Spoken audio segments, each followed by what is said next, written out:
ખ્યાલ છે કે પાંચ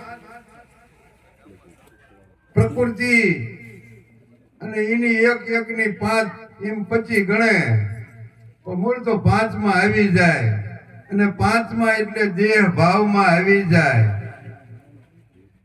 વાત કરવી હેલી છે પણ છોડવું અઘરું છે. કોઈ કઈ આંગળી અડાડે ત્યારે ખબર પડે કે આત્મા ઓળખો છે અને ખરેખર હજી આપણામાં રેલા બધા આવરણ જો વયા જાય તો પાણી જેમ ચોખ્ખું થાય તો માલપા જે પીડ્યું હોય દેખાય. વાત તો એટલી જ છે પણ બોલવી એટલું હા હેલું નથી, ધોળું એટલું દૂધે નથી, પણ છે આમ સત્ય છે, સનાતન છે.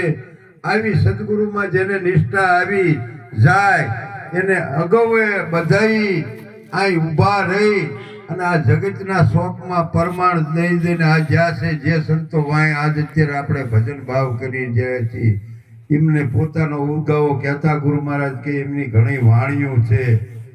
તો ઈ નિજ જ્ઞાન શું કહેવાય? ઈ અપારના શબ્દો જેને આવ્યા હોય, જે પારના અપારના ઈ કોઈ દી પલટે નહીં.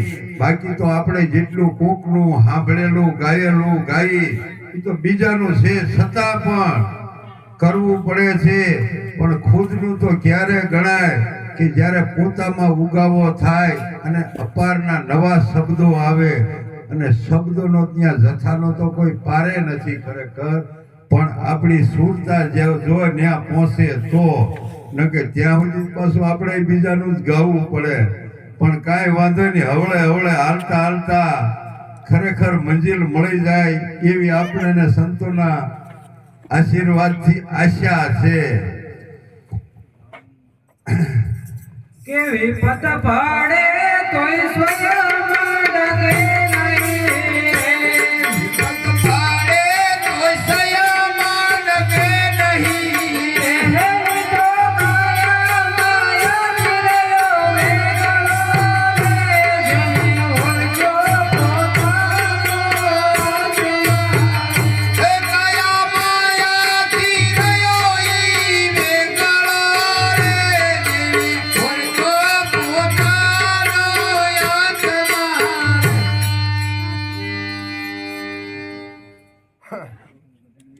વિપત પડે તો કે સંયમ ડગે નહીં, પણ ઈ ડગે એવું છે જ નહીં.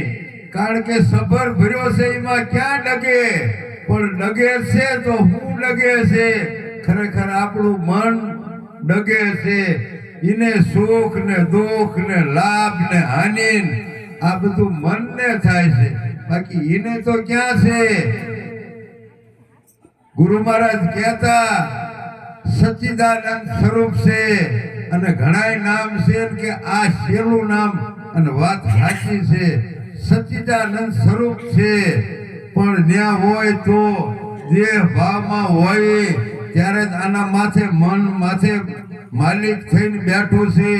એમાં સુખ આવે દુઃખ આવે હાનિ થાય લાભ થાય આ મનમાં હશું દેહ ભાવમાં ત્યાં સુધી તો આ બધું છે. પણ ગંગા સતી જેવાના શબ્દો મને ખરેખર દિલથી બહુ ગમે. હું ગંગા સતીની વાણીથી શરૂઆત કરી હતી. સુખ કે દુઃખની જેને નોરે આવે હે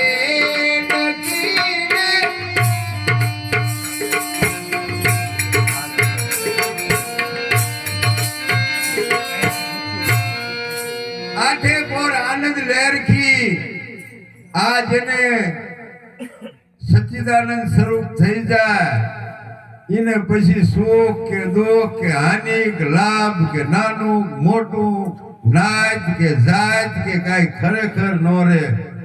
ઈ આઠે પર નિજાનંદ મસ્તીમાં થઈ જાય.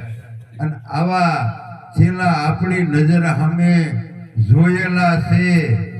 આપણે ખરેખર કે આ બધાથી ઉપર ઉઠી ગયા, આનાથી પર થઈ ગયા મહાપુરુષો અને એના હિસાબે આ બધું આપણા સુધી પહોંચ્યું છે.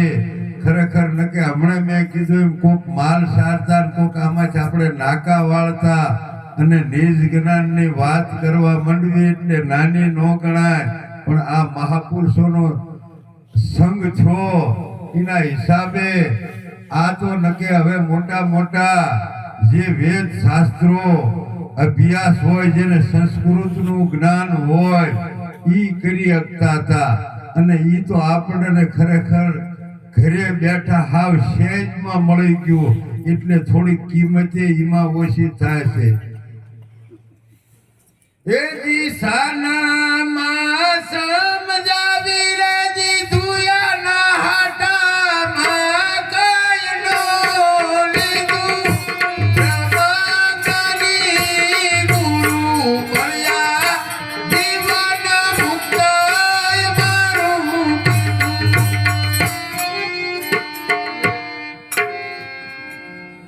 સાનમાં સમજાવી દીધું ને હાટામાં પાછું કાંઈ ન લીધું. આપણે દીધું તું પણ પાછું લઈ લીધું. પણ આ એનું છે કે એમ જો જાણીને આપણે રાખવી તો આપણે લાભે ન આવે ને ખોટે ન આવે. તો જે આવે એ કારખાના વાળા ને આવે, આપણે કઈ ન હોય. નોકરી કરતા કઈ આવે ના, એને ન આવે, પણ આપણે પાછા માલિક થઈ જઈએ છીએ. એટલે તો કઈક જીરું બગડ્યું, કપા મોળો થયો એમ તો. પણ ગુરુ મહારાજ નું છે એમ જો રાખ્યું તો વાંધો ના હોય. પણ પાછું આપણે ઝડપી પાછું લીધો, ઘાસ માંડ પાછું દીધો. હમણાં વ્યૂ ખરેખર હું બોધમાં સંતોની દયાથી ઘણી વખત જવાનું થાય ને તો આમ બિચારા બીવે અમુક તો એ કે મારા આ તો આ લઈ જવા આવ્યા છે શું. હા, અરે હાલો હાલો.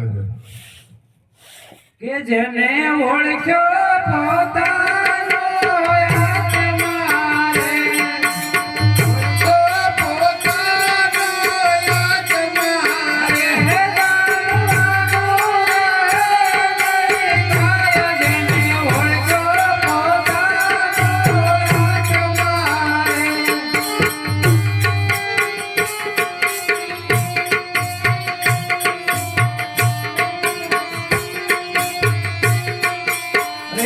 જેને આત્માનું જ્ઞાન થાય છે રે, આત્માનું જ્ઞાન થાય છે. હે નારાયણ વરણ કરી જાય છે રે, જેને ઓળખ્યો પોતાનો આત્મા રે.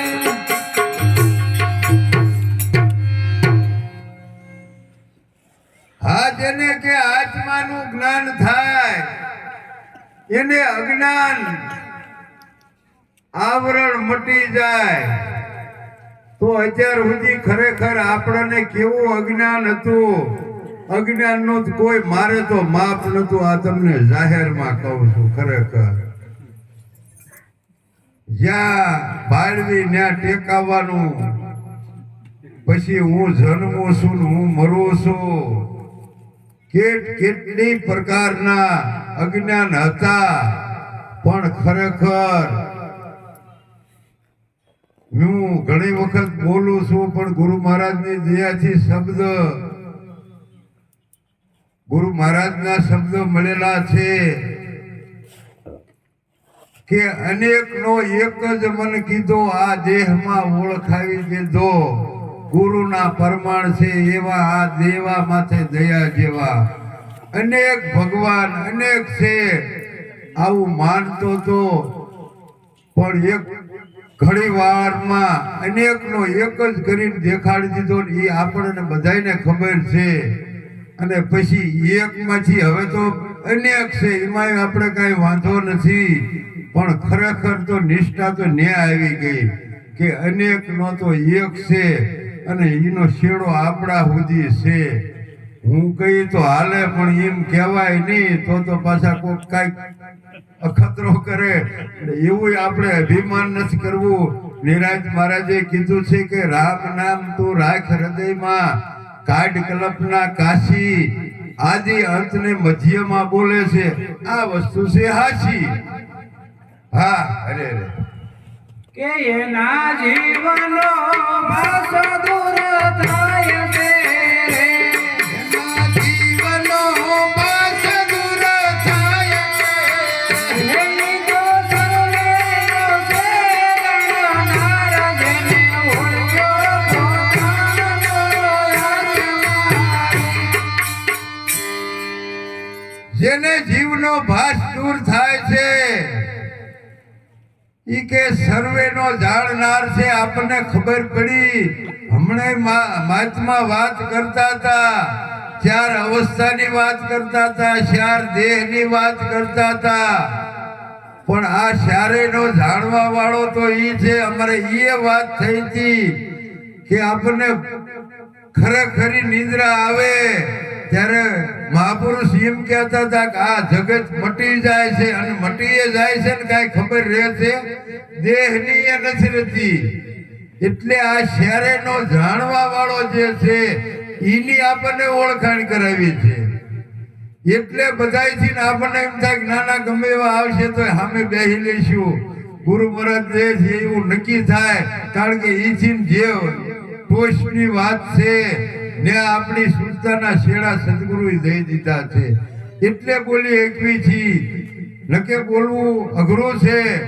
આ જેને જીવનો ભાસ દૂર થાય છે એને અજ્ઞાન અંદર આ ઈ સંયમનો જાણનાર છે. આ બધાયને કોણ જાણે છે? આ 4 અવસ્થાને ઈ જ જાણે છે. અને પછી તો વાત એટલે સુધી અમારે વહી ગઈ હતી, અને અત્યારે બોલી નાખું. કોઈને હાસું લાગે, ખોટું લાગે, મને આમ નક્કી બધાને લાગશે. ગુરુ મહારાજ બોલ્યા હતા આ જગત એવું કાંઈ છે નહીં, અને હું તો પાછો માનું છું, તમે માનતા હશો. કારણ કે બે મહાપુરુષ બે ના તો મને ખબર છે. જ્યારે વશિષ્ઠ મહારાજ રામને જ્ઞાન આપતા હતા અને એને એમ કીધું હતું કે રામ 3 કાળમાં જગત નથી, અને શંકર ભગવાન જ્યારે ઉમૈયાને બોધ કર્યો અને છેલ્લો નિચોડ એમને પૂછ્યો કે ભગવાન તો આમાં હાસું હું, આ હું નક્કી કરવું આમાંથી. અને તેથી શંકર ભગવાન જે બોલ્યા હતા એ શબ્દો એ જીવમાં કહું યાનુભવય પના સત હરિ હરિ ભજન એ જગત સબ સપના. હે ઉમા, હું મારો અનુભવ કહું. ઉમા કહું અનુભવ અપના સત હરિ હરિ ભજન જગત સબ સપના. કે જગતને ઉડાડ નાખ્યું. અને આ નક્કી છે. પણ આપણે અત્યારે કઈક આ મંડપ છે, હમણાં અસર પરસાદી વાળું કર્યું, પેટીને આ બધા બેઠા, નો નક્કી થાય. અઘરું છે, પણ છે આમ, સત્ય આમ છે. પણ જ્યારે સોગઠું બેહે એ રાહમાં આપણે આ જય હાલ્યા જઈ શ્રી સંતોની દયાથી. અરે રે કે દાસ લાલજી મણિ રામના શરણ મારે. હે દાસ લાલજી મણિ રામના ચરણમાં. અરે હે અઠે પોર વિદ્યાનંદ મારે. જેને ઓળખ્યો પોતાનો આત્મા. હે આઠે પોરો રહે નિજાનંદ મારે. ઓળખો રે પોતાનો આત્મા.